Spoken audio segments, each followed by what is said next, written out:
Okay, tonight we have the May-June 1991 issue of Bass Player magazine with the great Muzz Skillings from Living Colour on the cover. Will Lee and Jeff Berlin interviewing Rocco Prestia and Michael Manring's new album. This was a big issue for me. Let's take a look.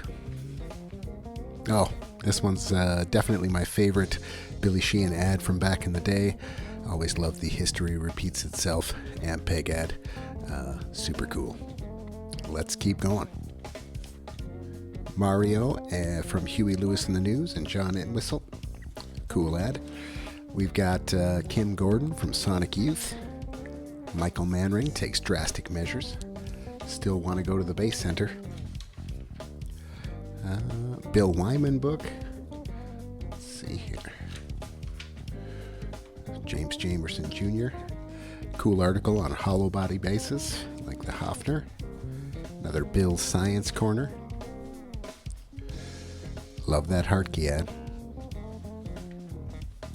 Ooh, we could win a bunch of Yamaha gear. That would be good. Modulus bass. That's a cool one. Making an acoustic bass guitar. It's a tour of the Martin factory. Billy again. This was probably my first exposure to Rocco. Hadn't heard a lot. Definitely checked out stuff after reading this, and was just blown away by how solid Rocco's lines were. Such a cool bass player and a very distinctive style. There's only one Rocco. Will Lee's top 10 favorite Rocco tracks. That's cool. Lots of good ones there. This book was, I got later on. This was Afro-Cuban Grooves for Bass and Drums by Lincoln Goines. Got a lot of stuff from that book. Definitely recommend picking that one up. Oh, next month, Stu Ham. Muzz Skillings. Just so amazing on those first two Living Colour albums. Still two of my favorite rock albums of all time. Such beautiful bass lines, great songs. Muzz was awesome. A little picture of his rig here. A little excerpt from Ology. This was a huge track for me.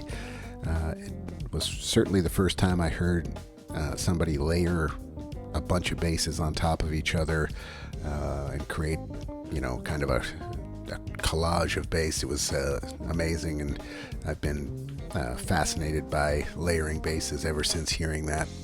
Great track, and huge influence on my playing. Michael Manring. It was still probably a little bit before I heard him. I think the first thing I heard by Michael was a track on one of those Windham Hill sampler CDs, which was cool.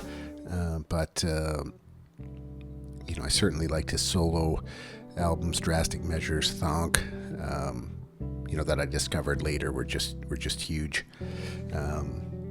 They were hard to find, so like I said, I don't think I heard this album until a few years later. Crazy version of Purple Haze and Spirits in the Material World.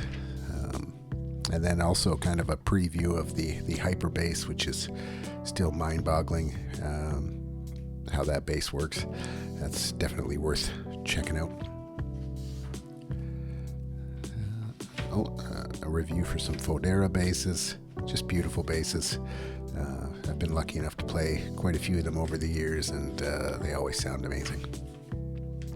Some reviews: Paul McCartney, Sting, Tackhead with Doug Wimbish. Some real cool stuff here.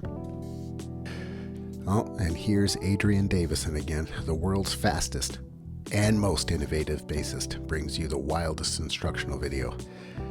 Runs often exceeding 31 notes per second. Not sure why that's useful, but I'd like to hear it. Dave LaRue, Rich Appleman, always great articles. Steve Rodby, Rick Turner, Anthony Jackson, always a must-read. Chuck Rainey, Scouting Report, and Anthony Esposito, chillin'. Always loved the Blue Steel ads. Pretty awesome issue.